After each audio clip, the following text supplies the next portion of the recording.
Hi everyone, I'm Pete Tigers and this is the Fly Culture Podcast.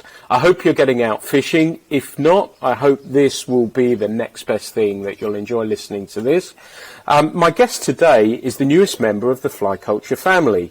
He's a contributing editor who's also a passionate fly angler who lives and breathes our pastime. It's my great pleasure to have Adrian Grose-Hodge along. And we're going to talk today, as ever, what I try and do with these podcasts is make them a little fresher and change the format from time to time. And I got some wonderful feedback about the podcast I recorded about my life in 10 fly rods. So I thought I'd invite Adrian along to talk about his life in 10 fly rods. So I hope you enjoy listening to this. But it's great, Adrian, to have you along to the Fly Culture Podcast. Cheers, Pete. Morning all.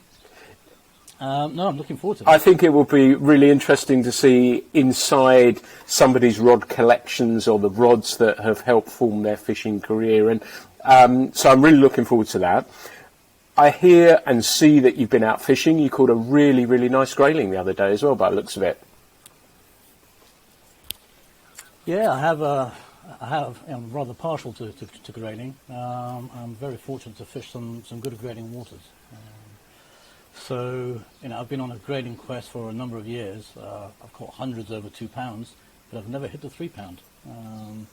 So I'm still on the quest. I guess you'll be looking in, if you haven't already, looking in the usual places for them. And do you have a favourite spot? I know you're in chalk stream country. Do you have a favourite spot you like to go try and find them? I think probably the River Isle is one of my favourites. But the Itchins is down the street at the bottom of the road, and they have some good grading there too. The Test in certain beats, whole good grading. So that's basically my stomping ground. That said, I'll travel anywhere, whether home or abroad, to see if I can catch a nice grading. The fascinating thing for me is that catching, like you say, your home waters, and we know the wonderful spots for them, where we know the bigger ones live. But I think there's almost something more special, isn't there, that catching that wonderful, as you say, that elusive so far, 3 pound grayling from your home neck of the woods means even more, doesn't it? Rather than travelling to a Mecca for these sort of places, yeah. It will mean that little bit more, won't it? Yeah, I think everybody fishes within their means, and by that normally the closest waters. And later on when we're talking about rods, it'll depend on what sort of rivers you fish, the rods that you'll need, and that goes for the size of fish too. If you fishing a little Devon stream and your 6-inch trout is a big trout for the stream, you're happy when you come away having caught a 6-inch trout. So here it's the same. When I go, I know that most grayling are around 2 pounds or less, and anything over 2 pounds is a brilliant fish. I never complain about the size. Any good grayling is a good grayling. And why is it grayling? What is it that fish does for you? Wow. I'm a trout and grading person. Let me make that clear from the outset. So I think grading came later on in life. As you'll find out later, or very soon, my fishing has always been abroad. I only got back to the UK in 2000, I think it was. So I didn't really have experience of grading fishing until I got back. And as a new species, I just loved the way they look, their behaviour. I've been addicted to them ever since, really. And the smell as well, isn't it? I know the podcast I recorded with Gerald, the smell of that fish, and what slippery little suckers they are too, aren't they? Yeah, I mean, the smell is one thing, but the coloration, the colours, the pigmentation, in the autumn when they're all coloured up, absolute stunning fish. So beautiful to behold. You'll look forward to when you see I know we were talking off mic about the autumn edition of Fly Culture that I've just sent off to John for design, and there's some beautiful close-up shots that John Grindle, who is fishes the Froome, actually, talking about grayling, has taken, and they're absolutely beautiful. I'll try and show them to you at some stage as well. But they're absolutely stunning shots, and they're incredibly photogenic fish, aren't they? They are, absolutely. Absolutely. Yeah. With their puckered lips and big dorsal fin, and just the millions of stripes that go through their body, and the little scales and the different coloration. It's beautiful. Fantastic. Well, first of all, I'd like to say how thrilled I am to have you as part of the team of Fly Culture as well. It's been such a seamless fit, and I know you've been in a couple of the editions now, and obviously will continue to be so. So I'm absolutely thrilled to have you as part of the team, and so thank you for coming along and joining us. It's been wonderful to have you. But let's have a look. I know we talk a fair bit, but let's have a look at your life in 10 fly rods. So where are you going to start us from? Well, okay. So first of all, I should start off by saying it won't necessarily be 10 fly rods, right, but 10 rods. And I think I'll start off with my first ever rod. And that was, as I said, my parents, my father was in banking, and he changed countries every 2 or 3 years. So my fishing started off in Ecuador. Wow. And I must have been around 5-ish or so. And my father and I built my first rod, which was basically a cane rod with fisheye hooks, with a ribbon spool and a long nail that was just, sawn off at the top. I can remember, sanding down the nodules on the cane just to make it a bit more, flashy. But that was my first rod, which I made with my father. We fished it in the Pichincha area of Ecuador, in the lakes and reservoirs. And probably on my third outing with it, I was fishing a reservoir for quite large rainbows. And we'd broken up for lunch. And I don't know why, but I'd cast out my caddis imitation and just put some rocks, some boulders, probably, I wouldn't say boulders, but rocks on top of the rod, just to keep it in place, and went off to have lunch.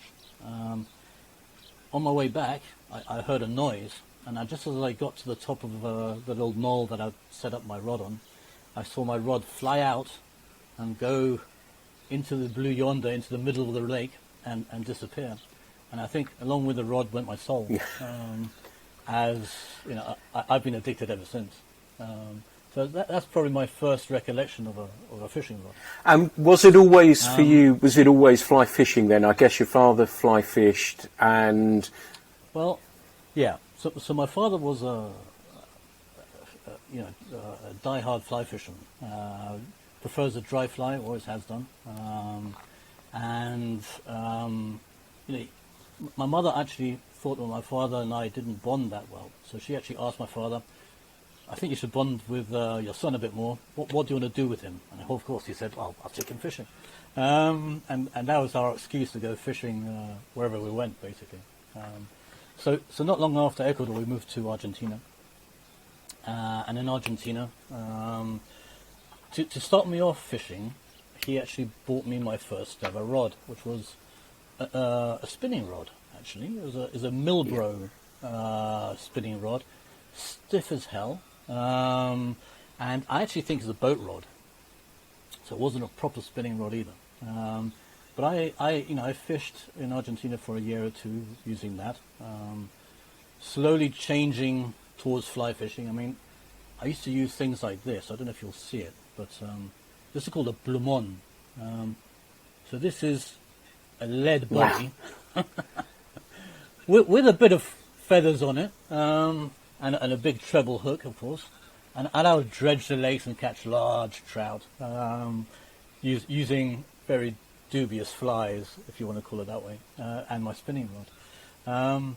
But yeah, not long after that, I think I started fly fishing. So my first rod was a Farlow's Brunswick split cane rod. That was actually my father's that he lent to me. And yeah, I have memories of fishing it on the Chimewin, Majeo, Coyoncuda and other rivers, Alumine, etc., in Argentina, catching some nice brown trout. And would you go and visit these rivers with your dad on a regular basis to sort of explore them, tick them off the list, and then have a look somewhere else? And it's coming back as well. It's got me thinking about Ecuador as well. And, I was surprised a little, I shouldn't have been, that there were trout lakes there. Is there rivers there with trout in them as well? And Yep. So, for example, the first river I fished, again in Ecuador, was it's called the White River, Rio Branco. And that was for wild, rainbows in quite rapid alpine or Andean, mountain rivers. So it's fast flowing. So yes, and Peru as well has got trout population. In fact, you'd be surprised how many Latin American countries actually have, trout populations. Most people just think of, Argentina or Chile, but the majority of them have them. And are they sort of? Yeah. Are they actually throwbacks from outposts from the UK that have stocked those rivers? Yeah, either British or Americans. Yeah, taking fish over and stocking them, and then with time, them being naturalised and now have a self-sustaining population. It's amazing hearing about all these places, given, we know obviously New Zealand, South Africa, even Bhutan, places like that. But some of these others that trout have made it to may not always be as well known. And it's fascinating to learn about those. And I know I've got the book.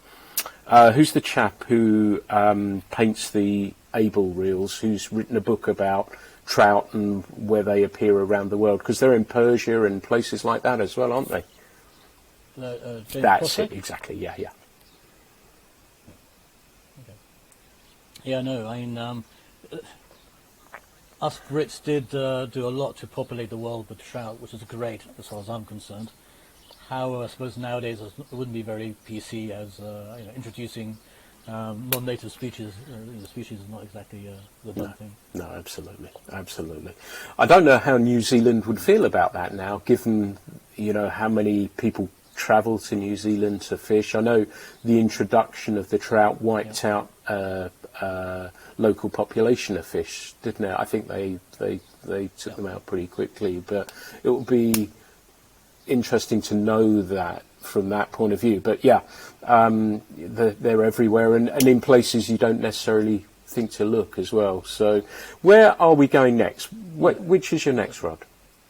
Okay, so, well, I think still in Argentina. I'll start off with my first Orvis rod, which was a Rocky Mountain 7-weight. I still, not a grand end of the fishing rods, but it was my workhorse. And I swung streamers for the first 15 years of my life in Argentina.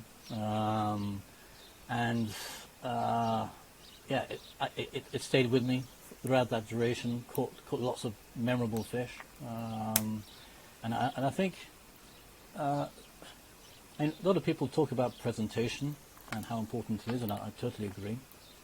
I come from a different angle in that I started off by mainly streamer fishing. And one of the things that it taught me, I suppose, is the importance of depth, but also about the manipulation of the fly. So one thing is the swinging flies, that's okay. But another thing is, when you're manipulating the fly and making it or giving it action, which I found improved hookup rates and things like that. So I think those are two important aspects of fishing. So whether you're nymph fishing or streamer fishing or even dry fly sometimes, it's the ability to manipulate your fly. Yeah, and like you say with the dry fly, a little twitch of a fly every now and again will work really, really well. Now, I guess that was a couple of years ago that you were streamer fishing, and obviously it's become very popular over here in the last few years. Yet it has been a practice, and I know, I was first fishing streamers 25 odd years ago in the States, but I guess this may have been a similar time, perhaps a little bit longer than that as well. And like you say, that take from the fish is something special, isn't it? And I guess you were probably catching some nice size fish down there as well. Yeah, I mean, well, as salmon fishers experience, I suppose, as well. When you're swinging flies, the take.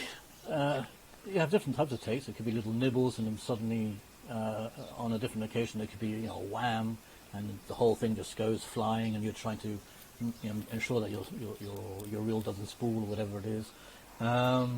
So different situations, different takes, but any take is good. I mean, my favourite obviously would be a take on a dry fly, a nice leisurely take. There's nothing quite like it, but a good hit on a streamer. Take some beating. Yeah, no, absolutely. Now, I know I'm probably jumping forward a little bit too much, but I wanted to get a sense of, obviously, this amazing fishing that you've been doing. How did you adjust when you came back to the UK then to the different sort of fishing and how fishing is approached? Was that a difficult transition to make? Not really. To be honest, in some cases, yes. So whilst I was abroad fishing, I was actually sent to boarding school over in the UK. So it's from the age of 8 onwards. And I'm a West Country boy. So I went to Buckfast Abbey on the River Dart from the age of 8 to whatever it was. And just above the salmon steps where Holybrook comes in, I used to forge my own rod and a string, and I'd catch sea trout, brown trout, and salmon. Towards the end of my time there, that's when UDN came in, and the salmon population were a bit decimated and a bit manky by the time they got that far up the river. But the sea trout and the brown trout were great. I then went to uni at Exeter, so I was fishing the Ex, but mainly the East and West Dart and things like that. And of course, I spent a lot of time at the Arundel Arms, first with Roy Buckingham, and then with David Pilkinson. But just fishing, the tamer, the lid, thrushel, wolf, innie, etc. So from very large rivers where you swung flies, I went to small, intimate streams and rivers, and so I suppose that's the biggest change. So it's no longer about distance. Charles Cotton in 1676 coined that term to fish far and fine off. To fish fine and far off, which is true in certain types of rivers, but in the rivers that I fish, 20 feet is all you need, if that. Most fish are just at the bottom of the rod tip, really, if you're stealthy enough. So yes, there was a few changes. Also fishing the dry fly was a big change. Again, learning the different types of flies. I think more than casting from people like Roy Buckingham, I learnt about rivercraft and entomology, I suppose. In fact, entomology, I think I was in the first Southern Riverfly Partnership group. And one of my memories from that was, of course, spending the day with John Goddard, who was partnered with me. Wow. So John, spent the whole day explaining very patiently to a novice, fly life cycles and everything else. But all those aspects are absolutely fascinating. And I think, learning rivers. Yes, small rivers are easier to read. However, I think the intimacy part of it makes them special for me. They just take me to a different world very rapidly. As soon as I get down into the river, that's it. Everything else seems to shut out, and I'm in a world of my own. That's lovely. Yeah, no, I'm with you on that. And the reason I asked that question, and you've pretty much answered it for me, is that I get the sense that everything is good as far as you're concerned when it comes to fishing, and that absolutely. that I hope. I have to confess, I have never fished for salmon. I've caught one salmon, but I've never held a double-handed rod. I've never fished for salmon per se. But I have fished. I've lived in Bahamas for 3 years, so salt water and things like that. Obviously of interest too. But the small streams of, especially the UK. I say especially the UK. I'm also a destination angler, so I travel the world, fishing. But Devon small stream fishing, or in the southwest, could be, some other rivers around the area. But you can't beat them. You can't beat them.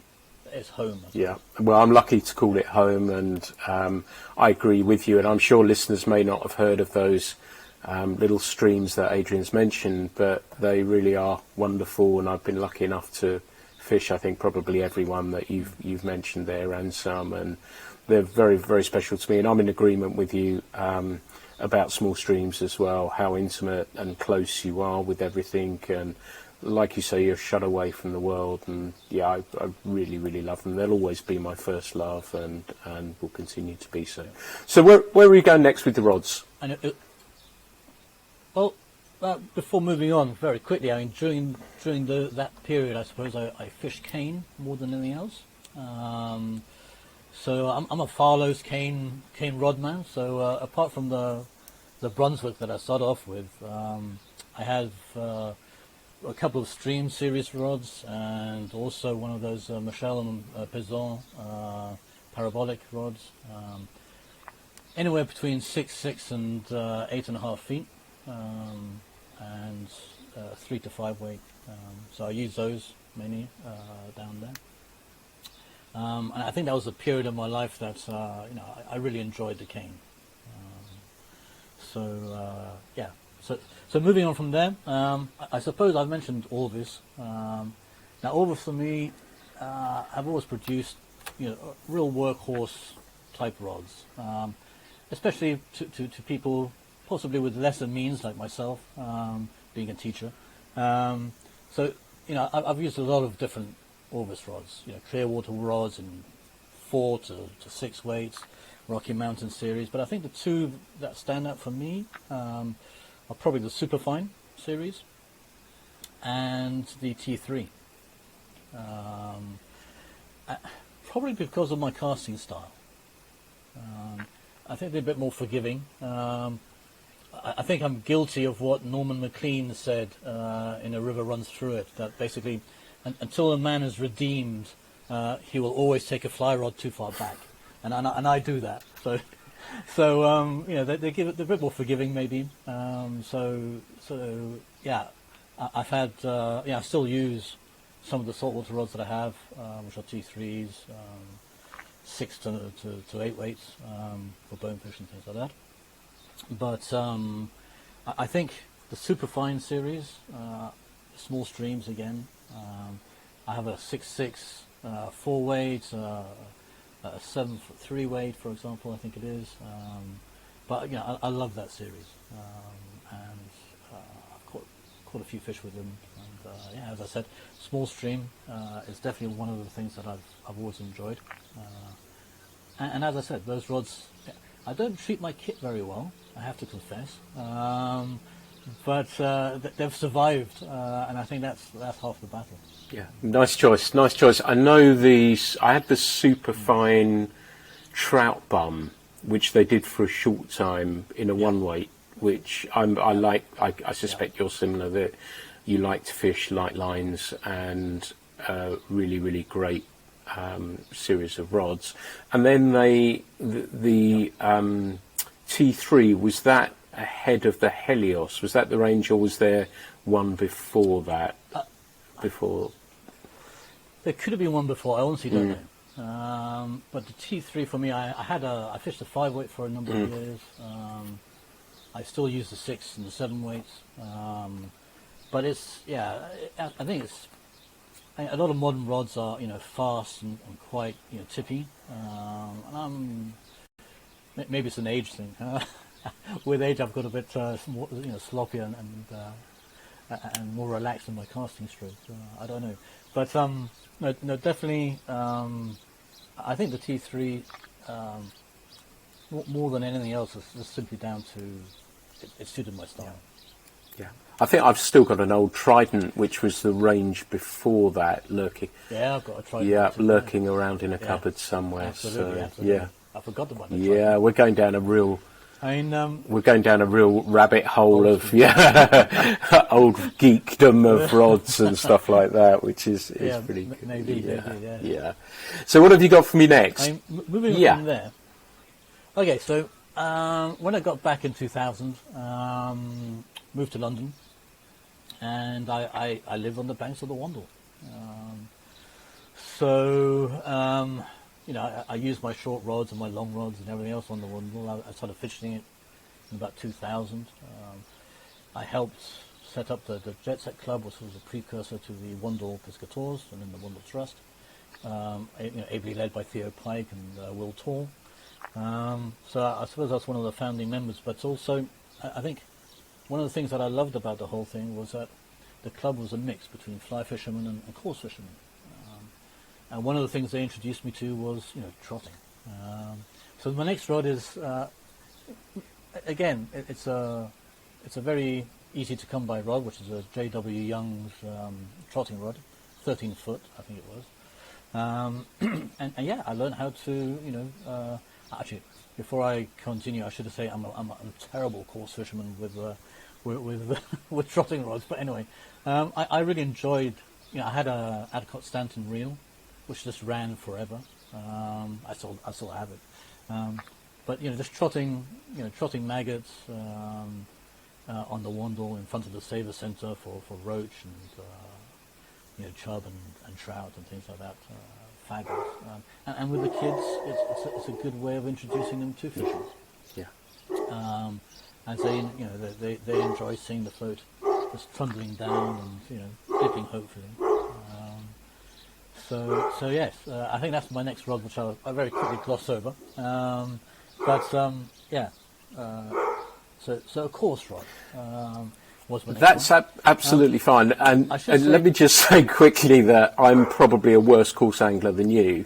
And I'm sure you're a lot better than you let on. And I find that really fascinating about the coarse and fly angler aspect together. And I'm sure there's clubs, I think Prince Albert as well is similar, but on a smaller group in the Wandle there, that having a club that has both disciplines probably helped break down some preconceptions of fly fishing, didn't it? Of what the coarse fraternity might feel about it. Absolutely. Absolutely. And there's so much to learn from coarse fishing. Anything from leader material or tippet material. I mean, they use certain tippet material that's way better than the average of we get. So there's things to learn. And as far as I'm concerned, fishing is fishing. My name's Adrian, and I'm an addict. I'm an addict for sure. But any rod, any species, I'm more than happy to fish for it. I'm one of those people who thinks about fishing 24/7, and that won't ever stop. I don't think. I hope. And as far as mixing it up with coarse, that's fine. I'm a flyer rodder, basically. But given the situation, given the day, I will try any method. I'm happy to do so. And we're in another great era of these sort of crossovers, haven't we? And like me, I'm sure you've seen these spikes in interest, be it carp, be it pike, be it bass, be it mullet. We're going through another phase of that again right now, aren't we? Which is wonderful to see, and it's bringing other people into fly fishing from other spheres. And it may not be that it's trout that they're after, but it may be pike or carp or whatever that may be. And it feels to me as though we are going through another one of those eras where it's attracting fly anglers in the not the usual route. Would you agree? Yep. Oh, absolutely. I mean, when you talked about before, or when we talked about before, about the change of having fished mainly abroad and then coming back home. I came back to London to essentially a coarse fishery, and I was fly fishing for coarse fish, for fish that I've never caught. So perch, chub, roach. I caught bullhead. All types of weird and wonderful fish. Barbel and things like that. And the ability to use your fly rod to fish for any species is great, because there are so many beautiful species, fish out there that it's worth it. On the carp front, you will not find a harder freshwater fish to catch than a carp. And if you're a thinking person and really enjoy that battle between you and the fish, trying to outwit each other, and that it's hard to push a good old carp. Yeah, and like you. So yes, I hardly recommend it. It's yeah, wonderful. like you say, and as he said, like you say, the passion from those other, and I think of Corsican Dave, who has been a guest on here and a contributor to fly culture, yeah. how passionate he is about casting a fly to sighted carp is something that he is, I don't know many who can match that sort of passion, I have to say. Yes, no, I think I think his passion for casting to wild carp and moving away from the lake scene and the heavy feeding scene, I think is definitely, as far as a fly rodder goes, of great interest, and I think it's the way to go. So it's what I do or try to do. Only just starting out, so that's a whole new area for me to work on, and I'm looking forward to it. Hopefully I'll hook up with Dave and do some fishing with him too. I'd love to do that too, I have to say. I think it'd be great fun on the water as well. So what have you got for me next?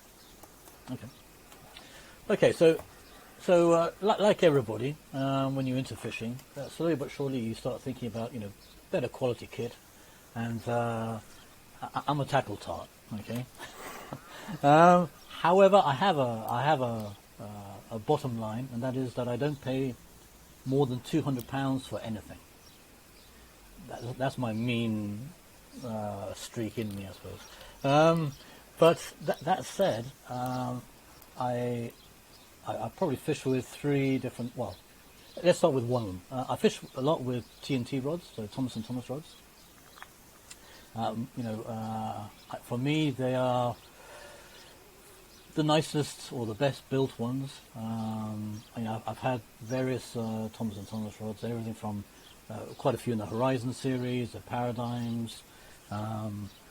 I've also had a small Beatis rod, which is a small stream rod, which is a 7'3" weight, which is great.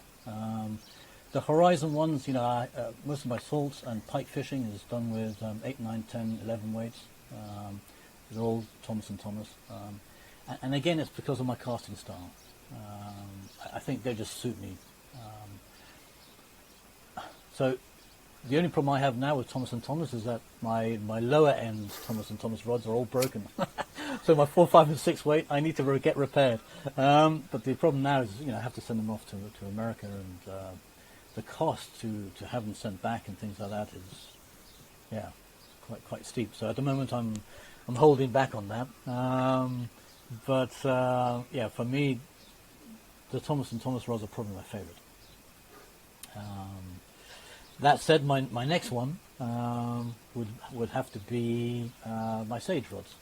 Well, let's go back quickly to Thomas & Thomas for a second, because I think because you're going on to the next brand as well, which we all know and love very much. But I've owned Thomas & Thomas rods. I had a Vector, an 8.5 foot 5 weight Vector, which I bought, I think, from Farlow's. And I was going through a spell of just trying to find tackle that was a little bit different, that not everyone was using, and they fitted that brief really, really well. And I think we've got a couple of outposts in the UK where you can buy a new rod, but not many. Do you think there's a reason why those have not got the, I think of Winston as well, for example, that have a massive following in the US and elsewhere that have never really got the foothold. I know Foxtons were the place to go to for those in Wales at the time, but both of those brands have not really got the support from anglers that they possibly deserve. Do you think there's any reason for that? Yeah. I think marketing is one thing. I think the Americans always saw, Hardy and mainly Hardy as a big competitor here in the market. Orbis obviously came first, so their rods were well placed within the market. So they just thought high-end rods, £500 to £1,000 nowadays, £500 to £1,000. Hard to place in a market perhaps already, I suppose, either goes for a Hardy or a Sage rod. But I think both Winston and Thomas & Thomas, I think the marketing has been maybe targeting high-end individuals, or not the mass market anyway. I don't think they've been as interested in the mass market as Orbis or Sage or something like that. So I think the marketing strategy has been different. That's a good point, and I do wonder if social media, when they were first sort of, becoming apparent in the UK, how that may have made things a little bit different over here. And I often think that people think these are absolutely huge companies, and they're not. I've been to the Winston factory. I've driven past it. It was I think it was a Saturday or a Sunday, and I ended up just going to fish the Jefferson, which is down the road from where they are. And it's not a huge company, and it sometimes breaks my heart when people go after a company and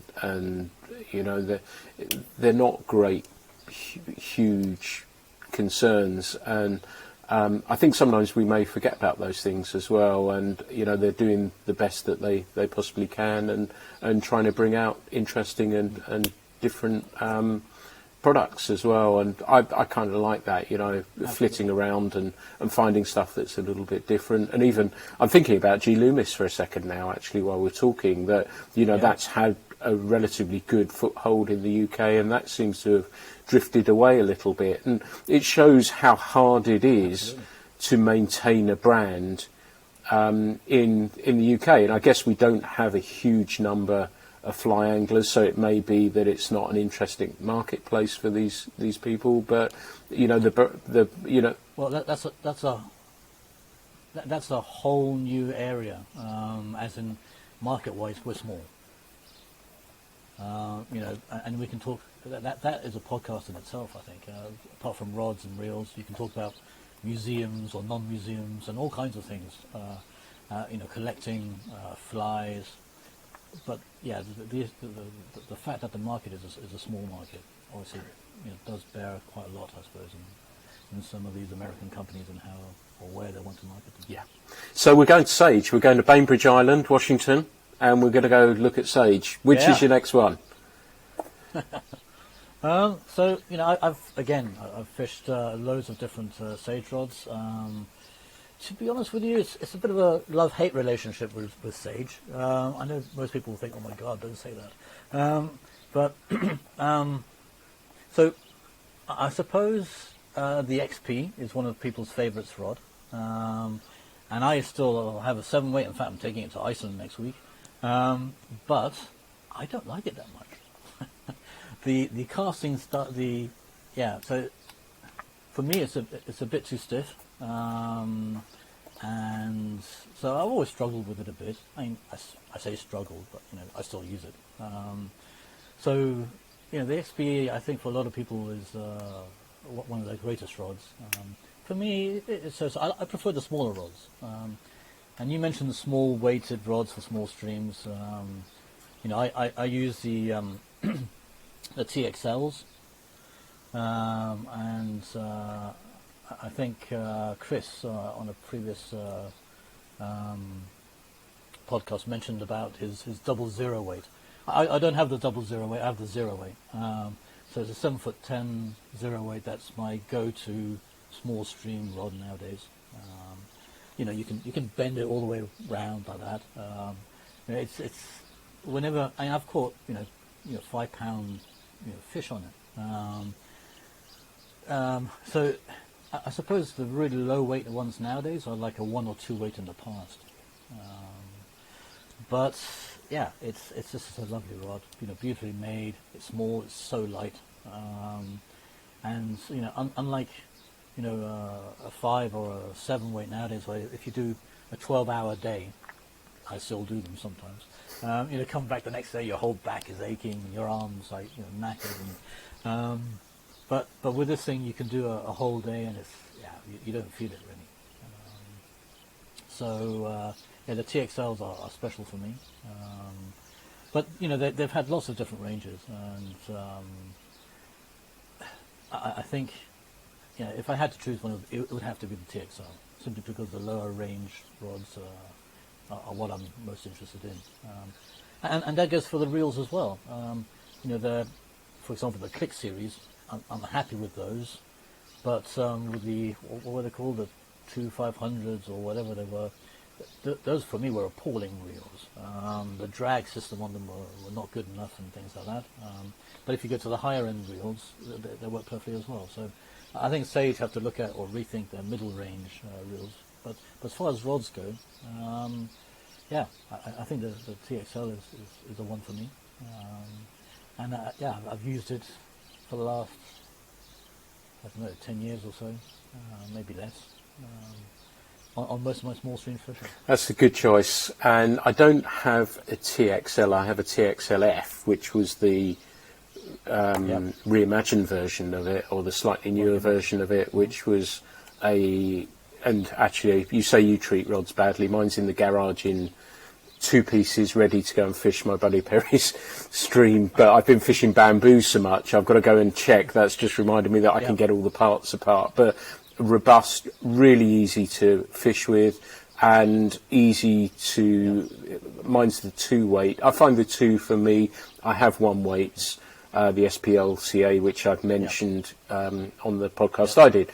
But that 2 weight just allows me, should I want to be able to throw a little nymph, it will do that. There's enough mass in a 2 weight, and that combination of the line and rod work really, really well together. The XP is a really interesting choice as well, and your comments about that. And I agree, it's a very fine rod. I don't know now that it's the rod that all rods should be judged by personally. I've had them, I've had 5 weights, and I took my first casting instructors exam with one. But for me, at that time, I preferred the SP, similarly to you, a little bit more feel. I think the SP and the SPL, for casting, per se, might be better. But yes, I mean, as I said, most of my casting is 10, 20 feet nowadays.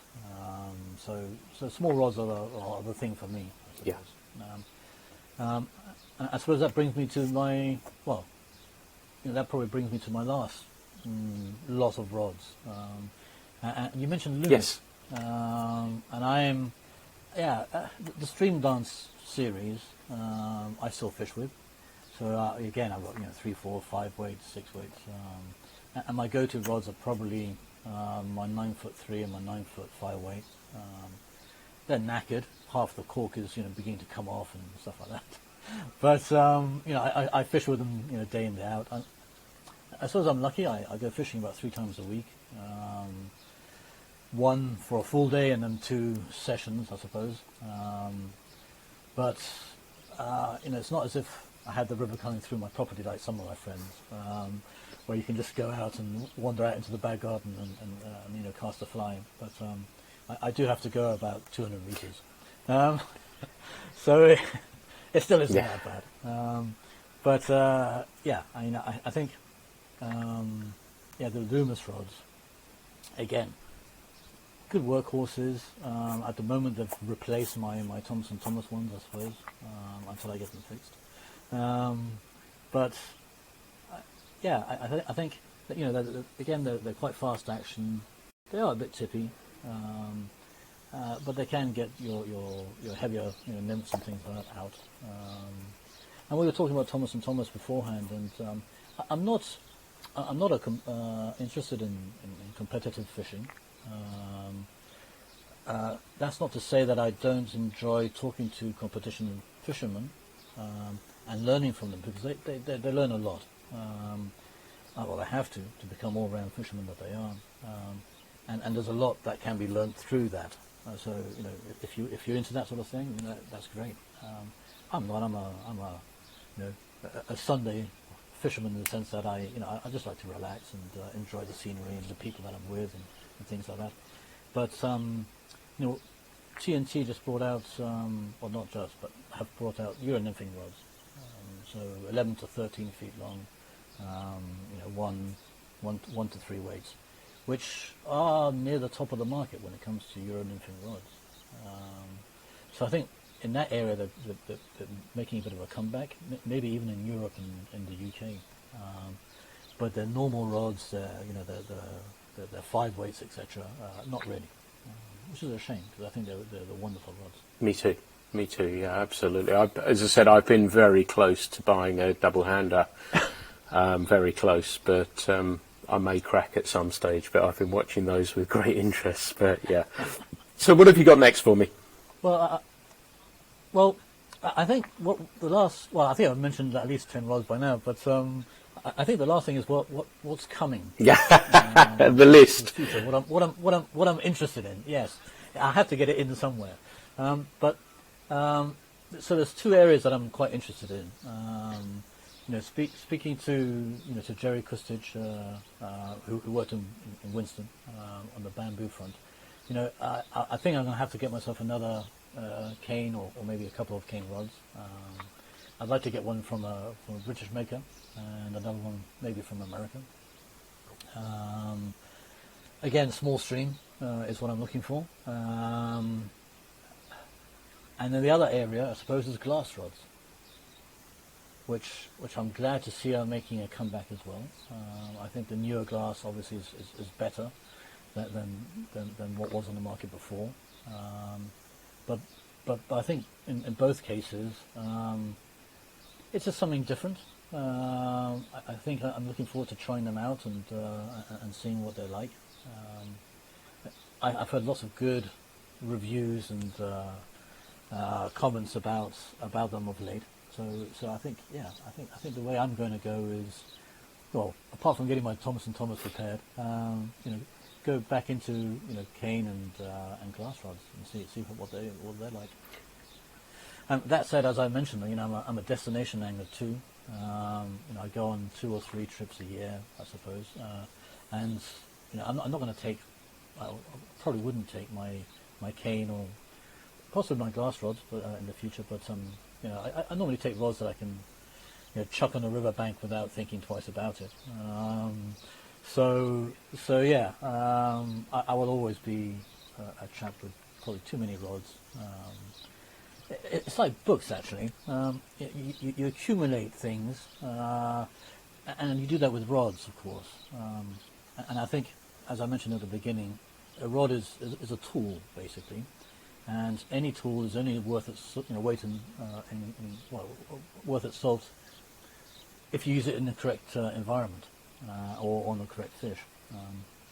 So you'll always need to have a few rods lying around.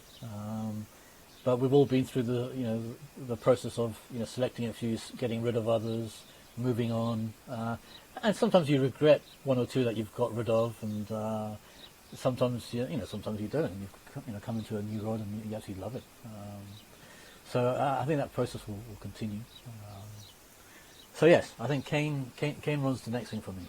That sounds really cool, and as you probably are aware, that's exactly the route I've gone down now, and having fished cane for a long time, and now pretty much exclusively fishing it. And you talk about travel as well, and as we were going to have the fly culture Italian job, which was due next month, and Yep. we decided it was best to postpone it for a year. We sort of kept that option, and Vito's held the same time next year for us. But I did a podcast with Luke Bannister on the river, and he, and I must mention Adam Rawson as well, and I'm sure there's lots of other makers in the UK as well, but because I know those two guys, his rod, I ordered one, I got suckered in. It was one of those typical frenzied moments, you know.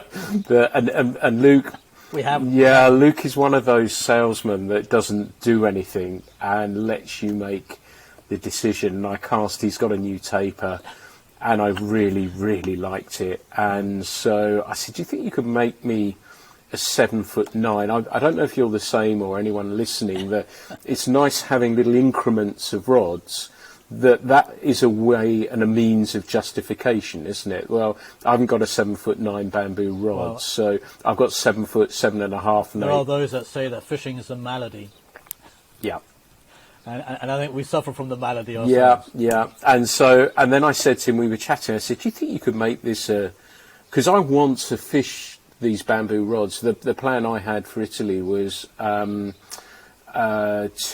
fish the bamboo rod over there, which hopefully I will do in time. But obviously, two pieces, travelling and everything else I was slightly worried about. So I said, do you think you can make this a three-piecer?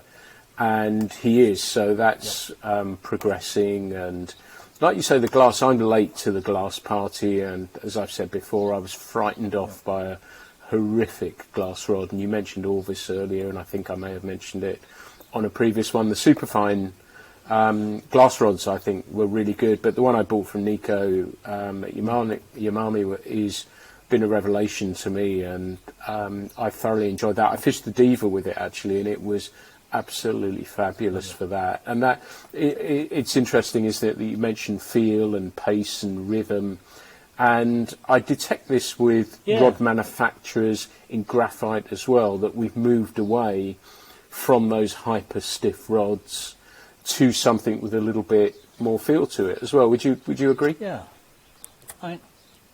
absolutely. I mean, when it comes to rods, I mean, think of Vince Marinaro, probably in the late 70s. You know, he said, "We've been oversold the short rod," and like all people, we either go from one extreme to another.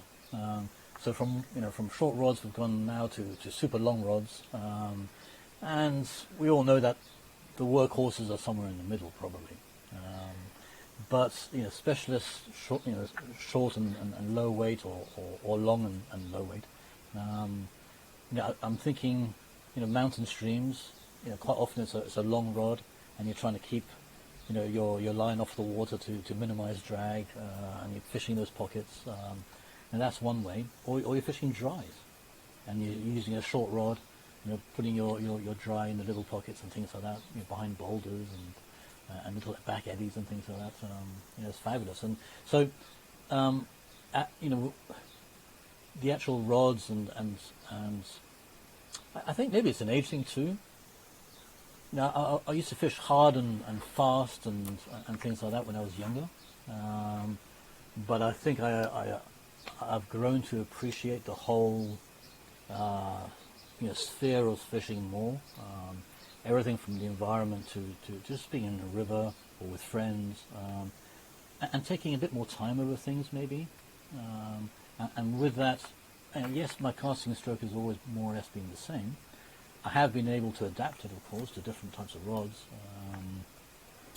But I think I enjoy a bit more finesse to my fishing maybe than the sort of like, it's a bit like sex, isn't it? Hard and fast when you're young, and a bit more finesse when you're older. Maybe, sorry, I shouldn't say that, but anyway. Possibly that's the case. I don't know. Yeah. I think we've covered this in podcasts as well, or I've come to this conclusion whilst recording those, that it is an age thing, and often people say, how many have you caught when we fish it? I don't know, and I'm not interested by that aspect. But I understand, if people have got busy lives and that's their day, and You know, Yeah. like yourself, you know, you fish 3 times a week. I fish pretty much when I feel the urge to do it, which is quite often. But being able to do it and then doing it with something, be it a Thomas and Thomas or a Sage or a bamboo rod or whatever it is, you know, I know we all have. I think your thing of the 200-pound level is a really nice thing to set yourself, and it's nice having those little things. I mean, I you know, a lot of the rods I have, and things like waders, and wading jackets, and you know, I've never spent more than 200.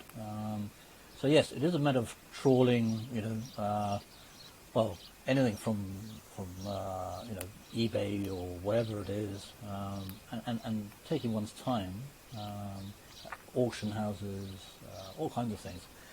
And I suppose that's part of the enjoyment I've got out of it, is that by trawling all these places, you meet people, you expand your you know, your environment as far as fishing goes, and yeah, when it comes to rods, a lot of the rods, as I said, you know, are well over 200 pounds, but I've managed to get them for steel, basically. And I love it. You know, it's the same as in anything in life. If you can buy into quality, you enjoy it a bit more. It doesn't mean that it's better. Not always is the case. Sometimes brand names, you know, sell you something that isn't that great. But you know, generally speaking, you get what you pay for. Yeah, and like you say, that tracking those down, I remember finding that SPLCA, and I was absolutely thrilled. And the amount of people ask me if I'll sell mine, it's not going to happen. I got close, but it's not going to happen, and really enjoy that. No, I think those who've got them keep their hands on them. Yeah. So, yeah. I mean, that's, yeah, I mean, just as you said, you know, trawling little markets, little online communities, whatever it is, and or car boot sales. My first XP, which was a 7-weight, you know, I bought for in a car boot sale, and I think I got it down from 30 to 20. So you know, that's an example. Yeah. And it's the same as books. I mean, you know, books, I won't pay more than 200 for a book, but I have books, you know, that cost, you know, 1,000 or more. So it's about, I think part of the enjoyment I get is about trawling, and maybe it's the hunting side of things that I have in me. As a fisherman, I like shooting as well, but mainly fishing, obviously. So I think the hunt is part of it.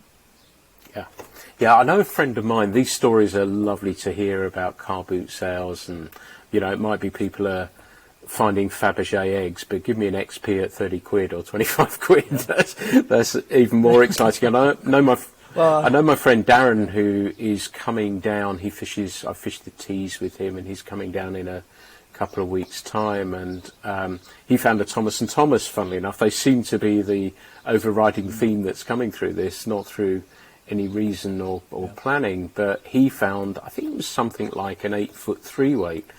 And it's a fabulous rod. I can't remember what the model is, but it's an absolute. And he found it for similar sort of money. You know, it was absolutely nothing. And I think I've got a Paradigm in that sort of length and. Could be a Paradigm. Now you mention it. It may have been just before that, but I can't quite remember the name. I'll see it in a couple of weeks' time. Yeah, I mean they are.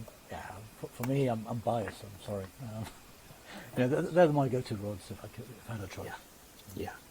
Now, moving away a little bit, because I meant to ask you at the beginning as well, Golden Wolf on a fly. Well, welcome to the club. Yes. I mean, you do find strange things in rivers, and you know, for example, the other day I was on the Wandle Piscator forum, and someone talked about rainbow trout in the River Wandle. And for most people, they haven't seen them there. But you know, if you fish it for 15, 16 years like I did, you do come across a whole bunch of species that probably shouldn't be there, but are. So obviously someone had put these poor rainbow trout in there. They didn't last very long. But did I catch a rainbow from the Wandle? Yes. And it's the same as last weekend, well, not last weekend, on Tuesday, I think. Fishing the Itchen, to come across a little shoal of about 6 or 7 golden orf, and we caught 3 in quick succession before they all disappeared. And yeah, my first 3, well, between Rich and myself, my first golden orf from a chalk stream. Brilliant.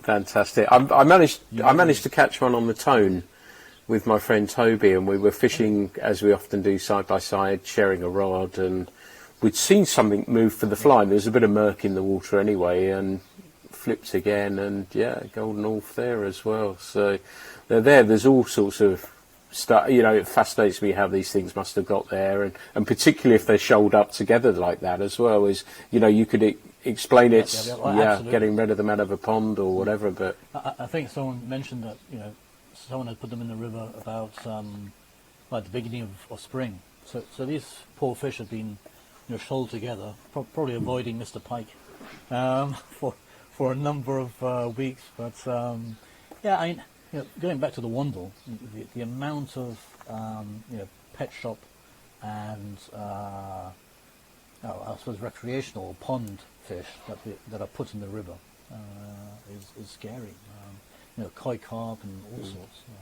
I've caught some interesting species actually. Yeah, I had. Funnily enough, you mentioned the Dart, and I was salmon fishing. I used to fish a little bit further down there by Riverford Bridge, and we found a turtle, quite a sizable turtle as well. Yeah. And we tried to. It was feeling a bit sorry for itself, and we tried really, really hard. I took it home and tried to nurse it along, but sadly it didn't make it. But yeah, I guess these are things that are just either flushed or thrown out into the river, aren't they? And it's a great shame. Yeah, I mean in more urban rivers they happen obviously more often. But to come across the golden orf from the Itchen was a surprise. Yeah. So where's your next, when conditions allow, you said you like to travel, where's your next trip going to be to? Where you're Iceland next week, I guess you said. Well, yeah, so exactly in 1 week today I'm off to Iceland for about 10 days. Fishing mainly for brown trout, Arctic char, sea trout, and if I come across a salmon, that'll be good too. In fact, the last day or two is set aside for salmon fishing. So that'll be interesting.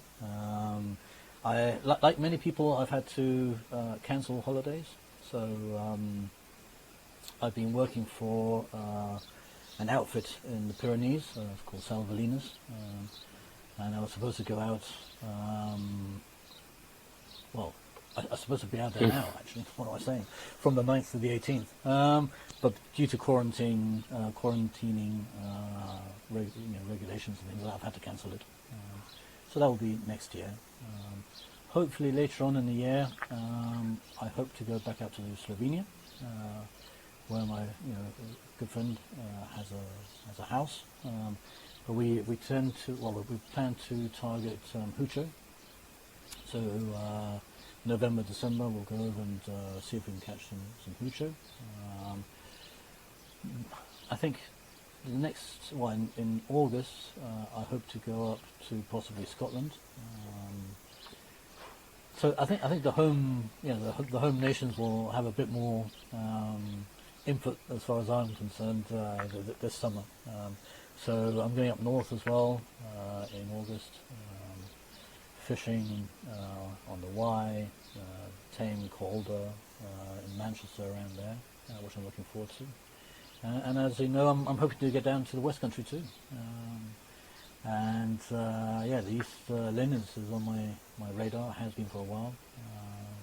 So I want to go and fish there. And, hopefully I'll pop in and maybe you'll put a double hander in my arm. You might, or we might put you in front of one of those big tour trout if I can find one as well. They've not been as thick on the ground as the previous years, but they're about. So yeah, I'd love to show you the tour as well. But I've no idea. I sort of wrote 1 to 10, and scribbled off one so that I could try and be a professional host and know how many. He said, no idea how many rods we've covered. I'm sure it's 10, but I've really, really enjoyed. Too many. Yeah, and we could have carried on for many hours more talking about the fineries of rods and everything that goes with it. But you got it. And it's been great chatting with you, Adrian. Thank you so much for taking the time to talk with me. Thank you for being part of our Fly Culture family as well. I've thoroughly enjoyed having you on board as well. Humbled to be part of the team, and thank you for having me on the podcast today. You're welcome, Adrian. Thank you so much for being a guest. Cheers. Bye for now. Thanks everyone for listening to the Fly Culture podcast. I hope you've enjoyed us chatting away about rods. As ever, these are not edited. They are recorded just exactly as they happen. I hope you're enjoying these, and if you are, perhaps you'll consider subscribing to them as well. They're great fun to record, and as I said at the beginning, that I always try and make these a little bit more different all the time so that the content varies, and hopefully you'll continue to find those interesting. So thank you so much for listening to the Fly Culture podcast.